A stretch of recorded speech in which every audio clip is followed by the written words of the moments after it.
Google Meets? So at the bottom, if you go to the bottom of your screen, you should have an option that says present now. Okay. And the nice thing with Google Meets is that I don't need to give you permission. You know, we're as the co-host, you can just go and launch right into it. Okay, perfect. Okay, and I put in the chat room that there will be questions at the end. You let me know. I have the chat room closed for now, but I think because it's a secondary audience, we should be okay based on the stories I was saying last night. Yeah, yeah. I will open it up earlier, and then when you're ready, just to make life a little easier for you, I can read the questions. But if you're cool with everything and you want to scan through them as well, whatever works for you. I want to be a facilitator. Excellent. Okay, sounds great. Thank you, Dean. Oh, you're very welcome. And I think with that being said, Tanya, it's all you.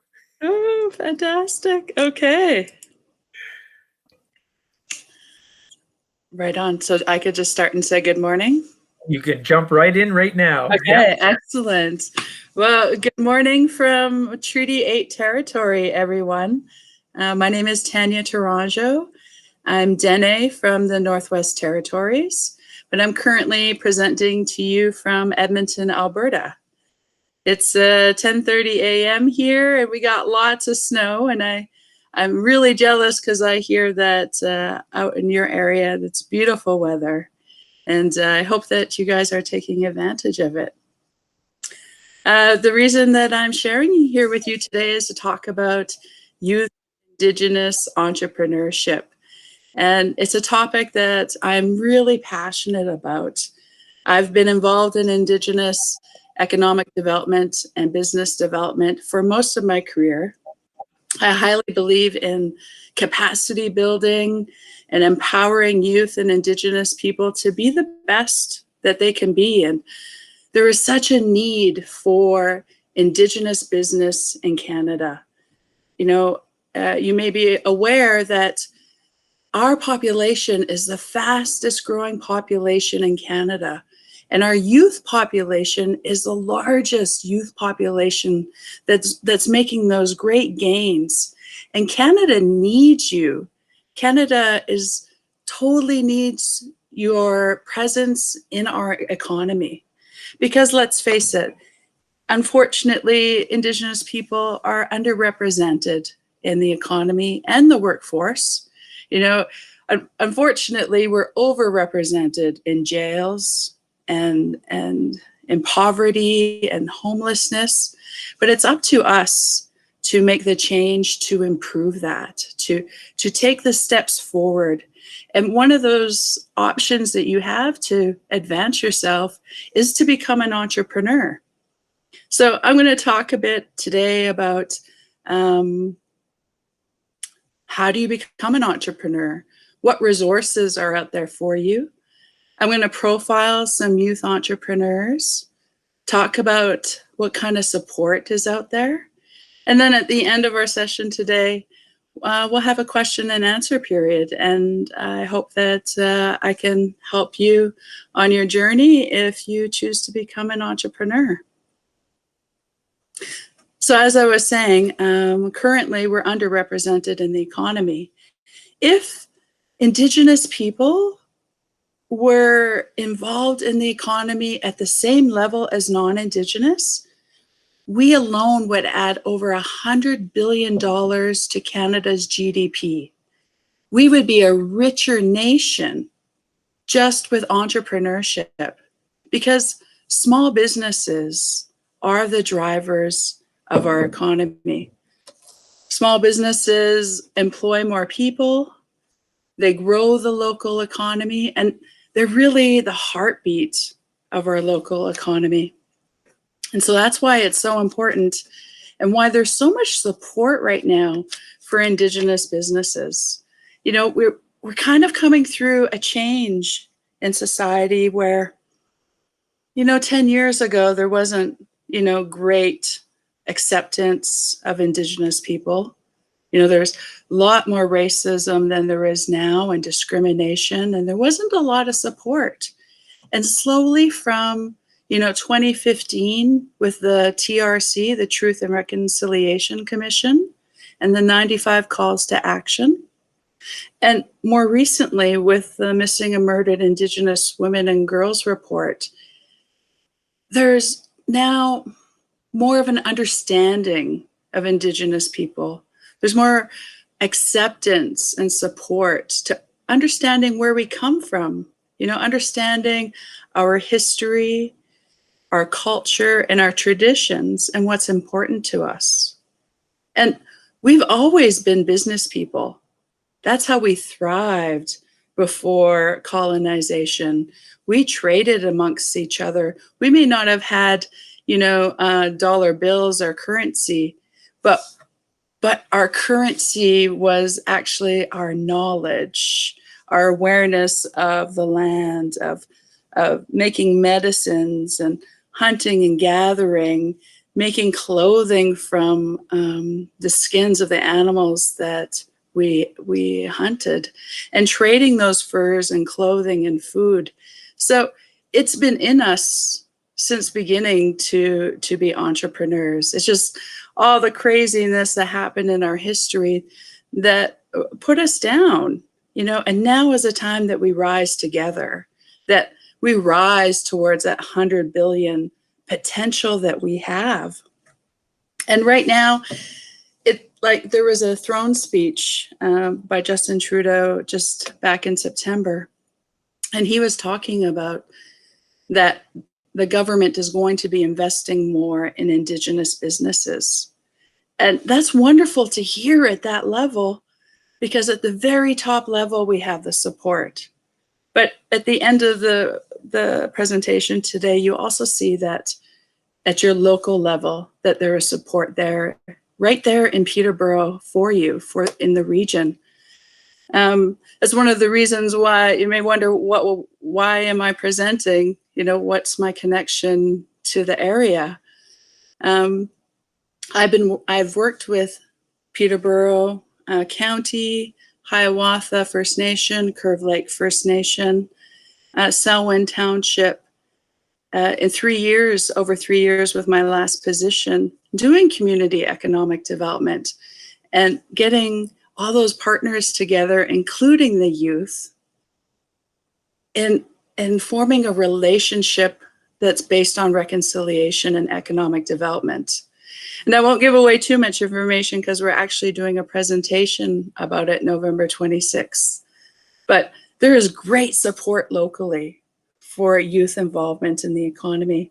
And I hope that for the business-minded people who think that they have a great business idea, that this inspires you a little bit to take that leap forward and think about becoming an entrepreneur or supporting your local entrepreneurs.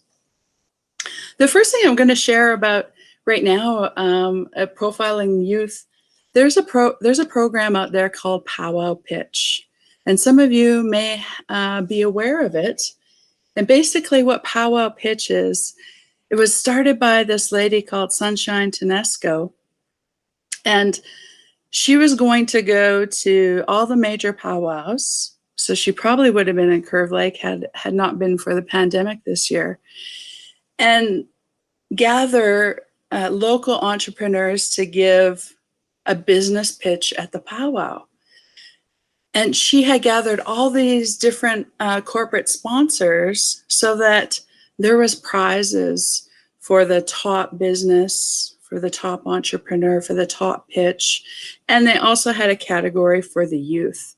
So what I'm going to do now is I'm going to share 2 videos from Powwow Pitch of youth entrepreneurs. And I picked these 2 youth because, one, there's difference in age, to show you that it doesn't matter how old you are for you to start your business. There's no, you can only do it after high school, or you can only start your business once you have a college education. If you have a great business idea, then there's no stopping you when you want to start your business. The other reason why I chose these 2 profiles is because they're so different and they're so creative. And let's start with the first one. I'll just figure out here how to share my screen.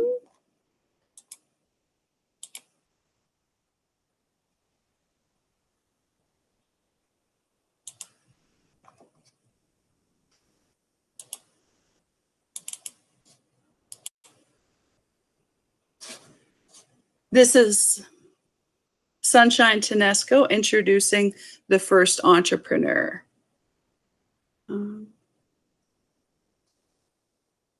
Does everyone see this screen? Yes. Okay, let's go. We have Maya Beaudry, founder, Cookum Scrunchies.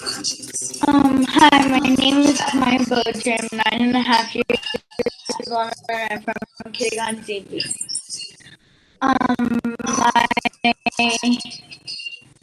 My business sound okay? is called Cookum Scrunchies because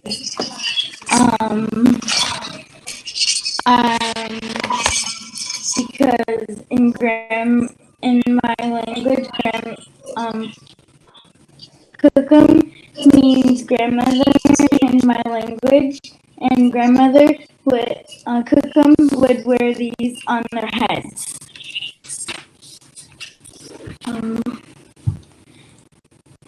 It started off as a fundraiser, and I turned it into a business in March 2020 using Shopify.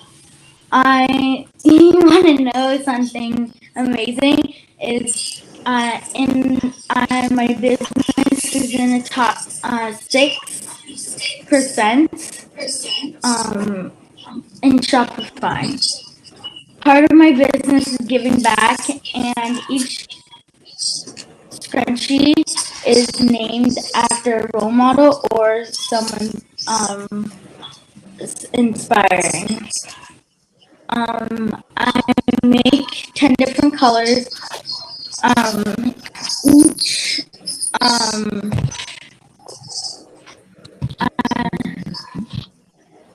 They're $10 each, and every Sunday I do a release, limited edition. Scrunchies.com.ca. I have over 10,000 followers on Instagram. I want to grow it. If I won $10,000, I would buy a cooking material for a year, a sewing machine, and hi. It sounds like you're doing some really inspirational work for a 9.5-year-old. So tell me a little bit about your support team in making those scrunchies. So if you buy a sewing machine and the material, is that something that your direct family helps with? And do you plan on building a bigger support team of other 9-year-olds? Yes. Yes. I want to build with a lot of people, young and old. Hi, Maya. I have a question for you. I heard you say that each one of those scrunchies is named after someone that's inspiring. Can you give me an example? So this one's called Cookum Dene. She's my aunt and I'm really inspired by her. And this is my grandma. Her name's Cookum Laura. And we have a lot more. This one, we have a lot of colors.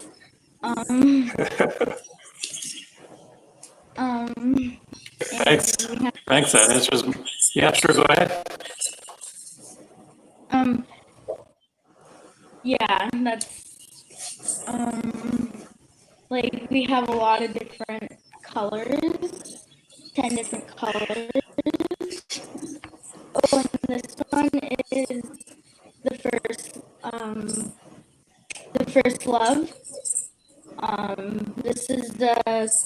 first one of the cookum material that we made. Yeah. Wow.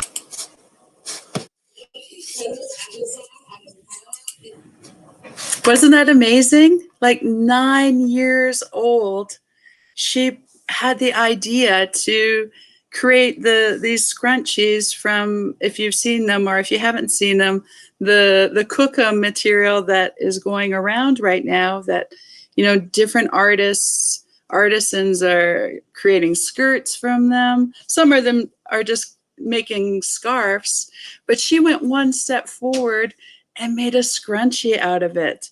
And at 9 years old, she's at the top 6% business in Shopify. Like, that's just amazing. I mean, obviously she didn't do it by herself, but she had that courage and that determination to even create 10,000, have 10,000 followers on Instagram. So to me, that's like so inspiring to see. Can you imagine what she's going to be like at 15, 20 years old? Like, she's already participating in our $100 billion economy in Canada. And, you know, I encourage you, if you need some cool cookum scrunchies, definitely look at Myra's business on Shopify. The next profile I'm going to share with you is Gavin. He actually won the youth portion, or the youth prize, of Powwow Pitch.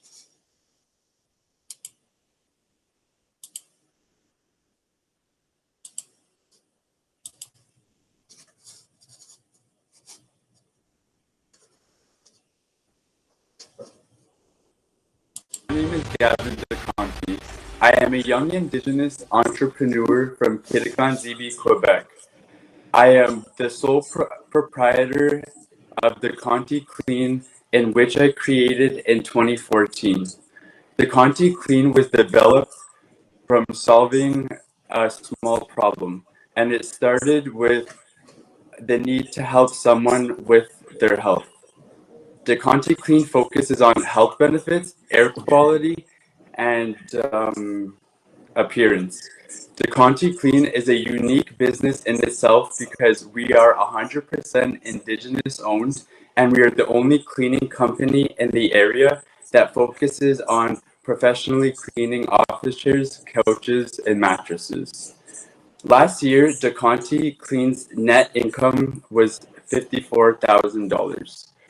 We currently have one full-time worker, one part-time worker, aside from myself. The Conti Clean, if I were to win the $10,000, I would use the money to purchase a company vehicle with my logos and company information on it. Having purchased the vehicle will help me promote and advertise my business when driving to different locations and different job websites. I want to give back to the community by providing more job opportunities for the people within my community, and I want to be able to provide a complimentary cleaning service for the elders that have identified health issues. Well, thank you, David. It was a good pitch. You said you started to work on your business since 2014. Yeah. Now you're full-time working on the business.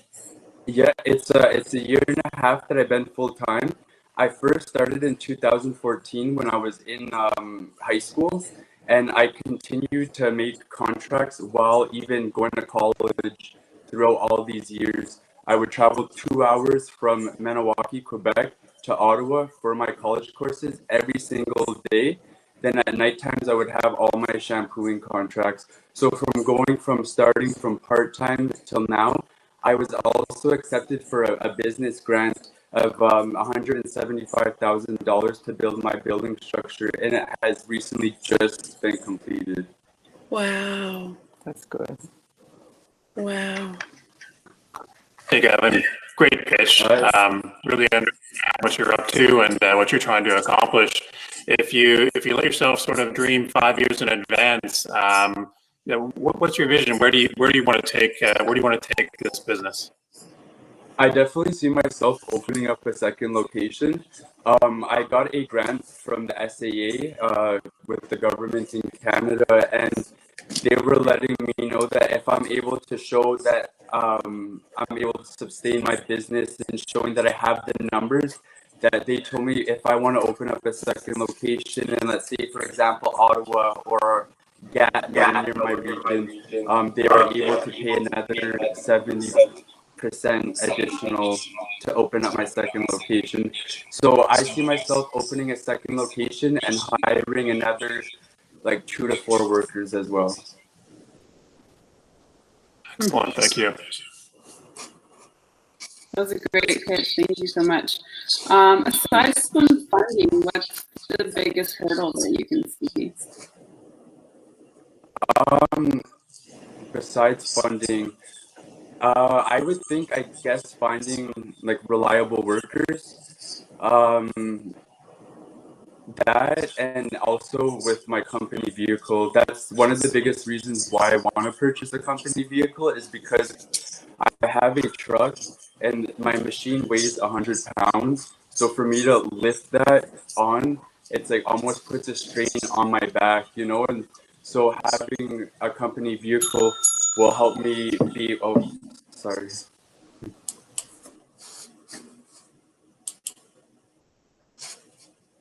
Another amazing youth entrepreneur. Gavin is also so inspiring because he did it while he was in college. He was pulling those long hours, you know, studying for his courses and then building his business in the evening, you know. And to be your own boss, it takes that kind of commitment. It's not easy being an entrepreneur, but the rewards are amazing. And, you know, those are just 2 profiles out there. There's so many youth entrepreneurs that, you know, I encourage you, if this has, you know, sparked some inspiration in you, or you're curious about what others are doing, there are so many resources out there like Powwow Pitch. If you Googled youth entrepreneurship or youth Indigenous entrepreneurship, you will see that there is so much support out there for businesses to start up. And, you know, you don't need to reinvent the wheel. You know, starting a business is not, you know, a secret thing that, you know, only special entrepreneurs know. There's knowledge shared everywhere. This next website I'm going to share with you is talking about exactly that. It's talking about local resources. And I just came across this resource myself through Facebook. I shared with you that I had worked with the Peterborough group in Hiawatha and Curve Lake. Excuse me. And this is offered right in Peterborough. This is what we call PKED, which is Peterborough and the Kawarthas. Sorry, I can't say that so great. Economic Development Office. And you see right here, this Madeline Harrell, she's an entrepreneurship advisor. There's all kinds of advisors like myself out there, but this is one that's local to you, that you can, you know, go to this website, you can email or you can call Madeline, and you could take advantage of support that you have right there to assist you with, you know, having a marketing plan, expanding your team. Like Gavin said, hiring good employees is difficult. Finding funding opportunities, which is so key to most times starting your business. It's not easy to just use your own money or your personal savings, or getting your parents or family members to assist you. So it's important to know that there are funding opportunities out there, but they start with you developing your business plan. And that's where, you know, PKED, Madeline here can help. And if you scroll down on this page, like there's e-learning courses, business planning, they're developing marketing and sales, I checked out their resource library. There's great books in there. Like, there is amazing stuff. Oh, and you could plan on taking some local courses through Fleming College and Trent University, you know. But what I want to stress is, yes, there's these resources out there that are available to you. But at the same time, you know, your business doesn't have to be perfect. You don't need to have all the answers to your questions to start your business. I mean, we've seen with Maya at 9.5 years old, she just wanted to sell a scrunchie, and she's going to make that happen. You know, I'm sure that, you know, she didn't understand how to develop a marketing and sales plan, just like Gavin probably didn't know how to first fill out his grant application. And so it's trial and error of being an entrepreneur, and not being afraid to fail, because, you know, even when you fail or you know, you don't hit your targets, those are great learning lessons for the future, and they're so important. So I'm going to talk about, besides PCAD, what other resources are out there for you. If you're First Nation, most First Nations have an economic development officer, and not only is that officer normally responsible for business development on the reserve for the First Nation, but they're also there for local entrepreneurs to assist you in finding funding. And sometimes First Nations have small grant funding available themselves, what they call microfunds, you know, that might assist you in starting your business, maybe pay for a graphic designer for your logo, or help you with some marketing, paying for some Facebook ads to get some interest out there. You know, definitely check with your First Nation. Or if you're Métis, there's Métis associations as well, Inuit associations that are there to assist you. So when you're doing your research for Indigenous entrepreneurship, definitely put funding and grants there, because, you know, I could do a whole session on how many grants and funds are available, but really it's finding that source that's good for you, and not being afraid to just put your application out there, put your business idea out there, and see what kind of support you can get.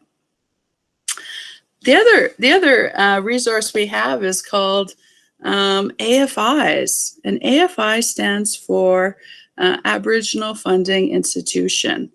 And I will share this website with you just so that you can understand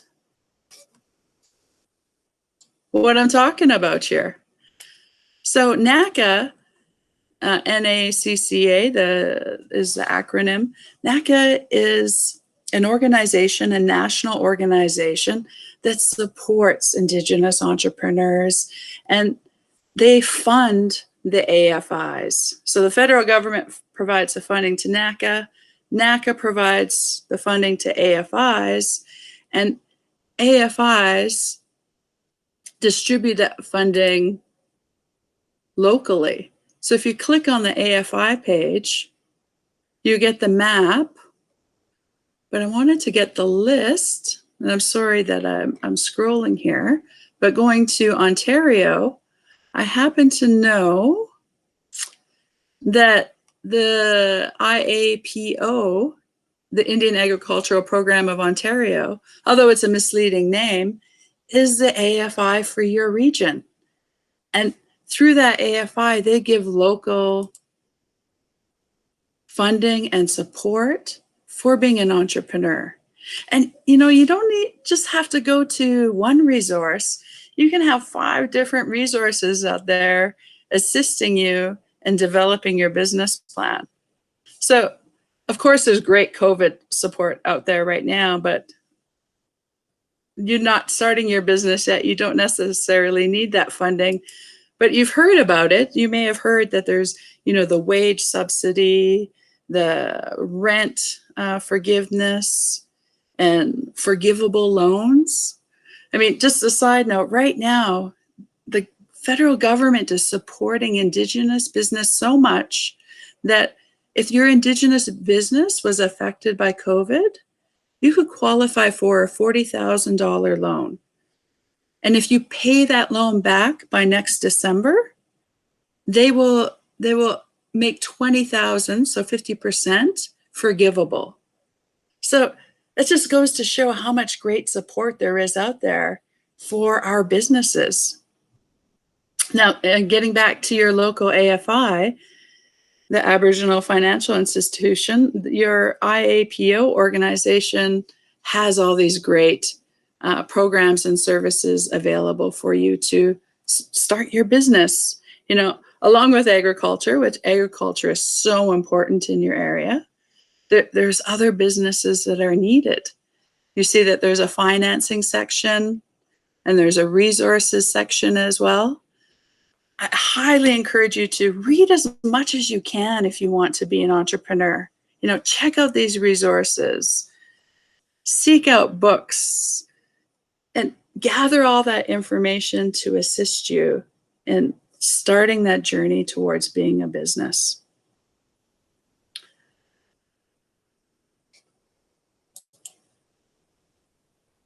And one of the last things I'm going to share with you is like, so where do you start, right?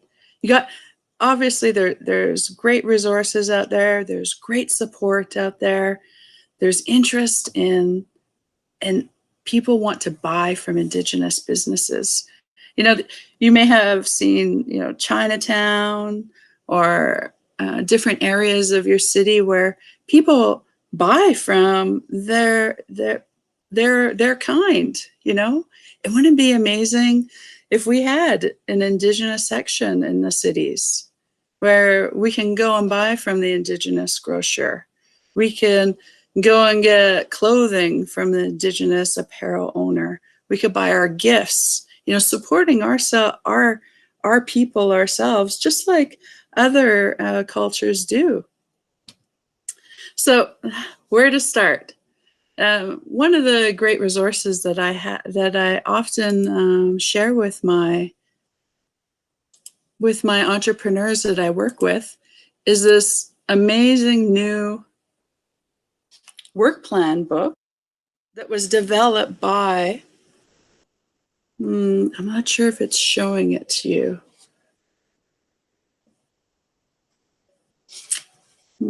It's sharing a window. I'm going to try it again. It was working great, Tanya. Oh, it was? Okay. Okay. Thank you. You're welcome. Okay. So this is the Indigenous Business Planning book that was developed specifically by Business Link Indigenous Services here in Alberta. And I would be happy to share the link with Dene to share with you guys if you want to check out this work plan book for yourself. But basically what it does is it takes you through all the steps to develop your business plan. Because a business plan is key, not only to apply for grants and funding, but it's like your own personal strategy to how to get started. First, to have a clear picture of what kind of service or what kind of products you're offering, who you're offering it to, what their price margins are, what you expect to get for net income from year to year. I mean, remember Gavin? Gavin got net income of $54,000. That's amazing. Got a grant for $175,000 and may open another store in Ottawa or in Gatineau. That starts with having a strong business plan. So what's so great about this workbook? So it shows you what you can do, but it asks you questions to guide you through the process. I'm just skipping ahead to the questions. And then it helps you, as you answer these questions, at the end, it helps you formulate your business plan. Because currently in my role, I work as an entrepreneur advisor at Native Women's Association of Canada. And I understand from many entrepreneurs that the business plan is really the most scariest thing that they think they're going to do. That most people think it's so hard. How am I going to write a business plan? I'm not that smart, or I don't know what goes in there. So I like to share this workbook with them just so they get the big picture of the business plan. And then I start by saying, okay, just concentrate on a few tasks at a time, 3 to 4 tasks, and slowly, or maybe 2 to 3 pages, and slowly you get to the point of having that business plan. And that's great and all, but where do you start? What are those first 3 to 4 things that you can work on to start developing your business plan, to work towards to opening your business? So number 1, I say develop a business description. That business description could be like your powwow pitch or your elevator pitch. And within that business description, I often tell entrepreneurs, I want to hear about you. I want to know who you are, because people want to know who they're buying from. And I want to hear why you started your business. What connects you to that? What's your value proposition of that business? And then, of course, a brief description of your product and service. And then ending with your value proposition. What sets you different from everyone else who's offering it, if it's not a new idea. And with that business description, that gets you started. That gets you excited. That's a great launching point for your business plan. The second and third thing that I often ask my entrepreneurs to do is write a mission and vision statement. And first, starting with your vision statement. And I ask them to think like 5 to 10 years from now, where do you imagine your business being? Like, what's your ultimate goal with your business? What kind of services do you want it to provide? Are you giving back to the community? Are you being socially responsible with your business? And that's your vision statement. That's like your ultimate goal. And then your mission statement is about how you're going to get there. What are the steps along the way? Now, over time, your business description and your mission and vision statement will change. They'll adapt as you go through the different stages of developing your business plan. And that's great. That's totally normal. But you got to start somewhere. And that's where I often encourage my entrepreneurs to start.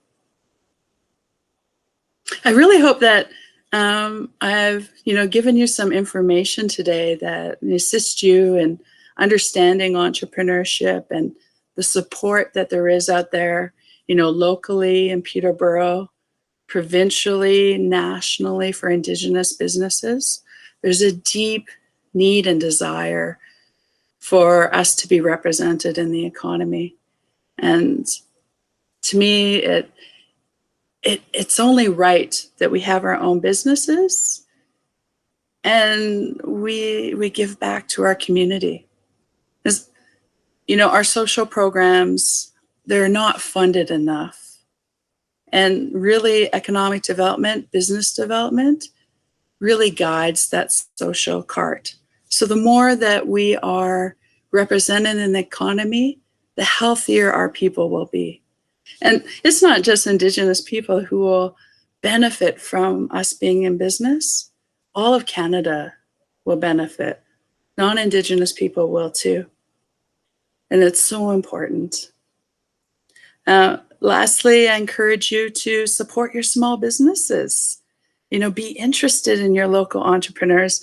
I've been to Peterborough and Lakefield and Trent and Curve Lake businesses and Hiawatha businesses, and there are some fantastic small businesses in your area. Support them. I just put on Facebook yesterday, don't give your Christmas to Amazon or the big box stores like Walmart and Home Depot. They survived through the pandemic. It is really sad how many businesses we've lost through the pandemic. And, if you're able to, if if your family is spending it anyways, encourage your family to shop local. Doesn't have to be Indigenous owned, locally owned drives the economy.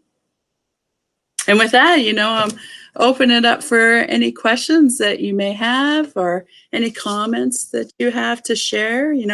I'm really open to hearing from you.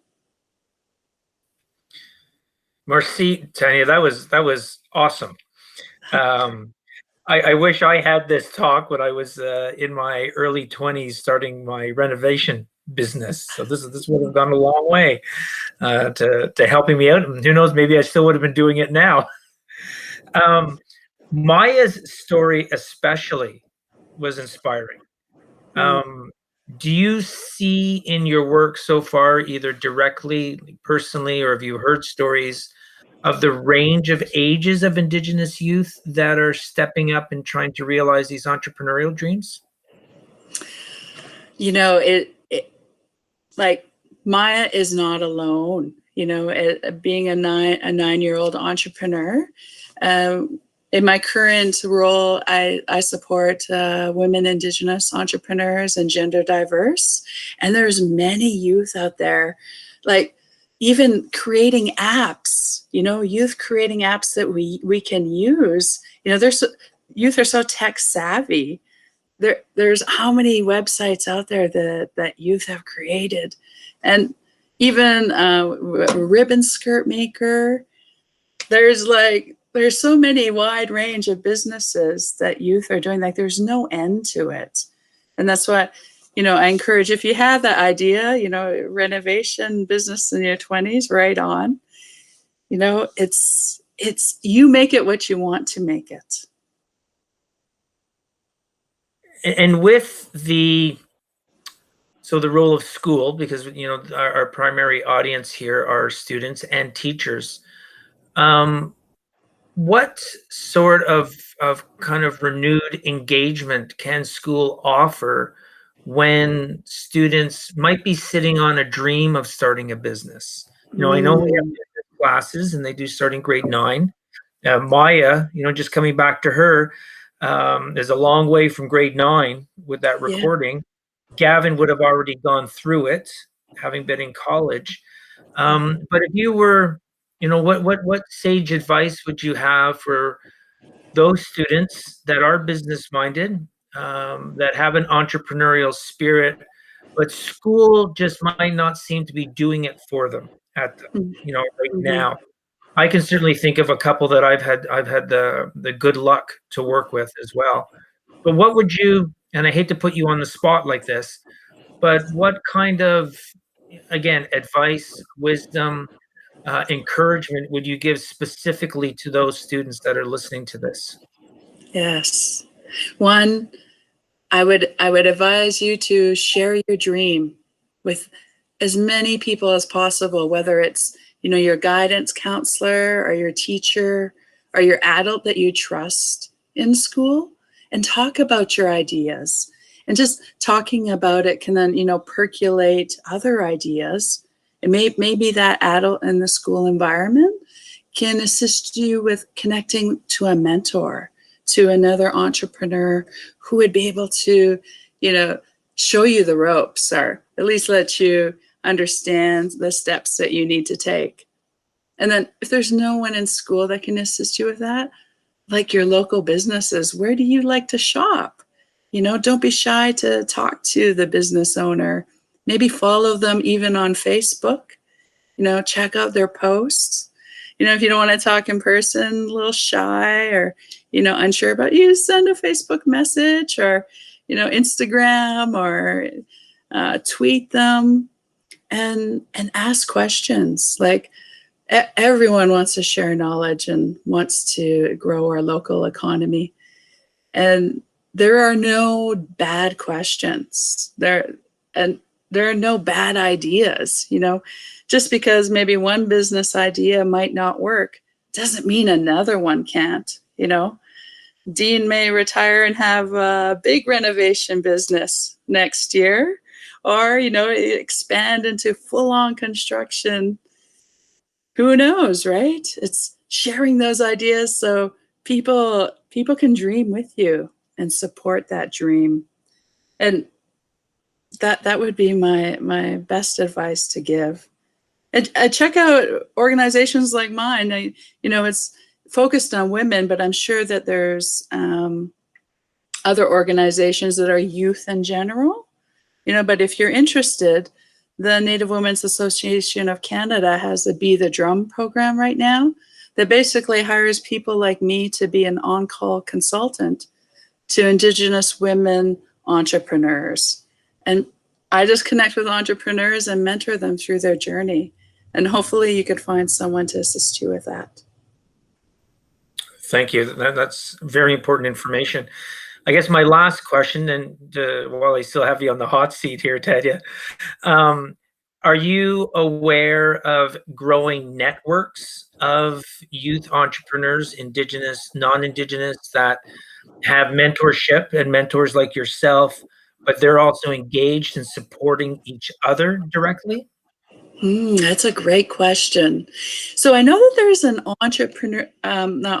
mentorship program outside of Ottawa. I think it's Ottawa Mentoring Partnership, because they are partnered with an Alberta one. But that's mainly like mentor youth. It would be amazing if the youth started, a support group individually, especially locally, because you could not only have that, leaning on each other and that friendship, but you could start a peer lending circle, much like adults do, where you're creating your own micro loan environment and supporting each other and starting the business. So, I mean, if there's some entrepreneurs in listening now, talking to other like-minded people and starting that would be fantastic. You don't need a big organization to do it. And sometimes you could do it right locally there, or even virtually using social media. If only there was something like a friendship accord in the area where some of these early steps are already set up, right? If only. So obviously, people are going to be watching this and wondering, what are those two giggling about? You're going to have to turn into the November 26th presentation on the economic development program that was part of the Treaty 20 Friendship Accord. Yes. Because and Tanya is a leader with this, and we have been speaking about youth empowerment and making it practical and authentic. So here we are. Here's another possibility, right, that could come out of it. That is germinating from your talk this afternoon. Yeah, that would be so fantastic. And not to give information away, to tease you with it, please come back November 26th. That's our plug. Commercial plug. That's exactly it. We can tune in next week. It's got to be a cliffhanger. So Marcia, again, thank you so much, Tanya. This is wonderful. I have, to be honest, not seen any other type of presentation on this topic before. I know they're out there, but I think it's really important that we start bringing in voices like yourself with your experience and your vision and your desire to work with youth entrepreneurs especially. So thank you very much, and I hope the snow's not too bad where you are. Thank you so much. I hope you guys all have an amazing day, and I will share the link with Dene about the workbook, and I'll share my personal email as well. I offer myself to answer any questions individually offline afterwards. Awesome. So take care, Tanya, and we'll be seeing you soon. I will be anyways. Yes. Have a great day, everyone. Bye now. Bye-bye.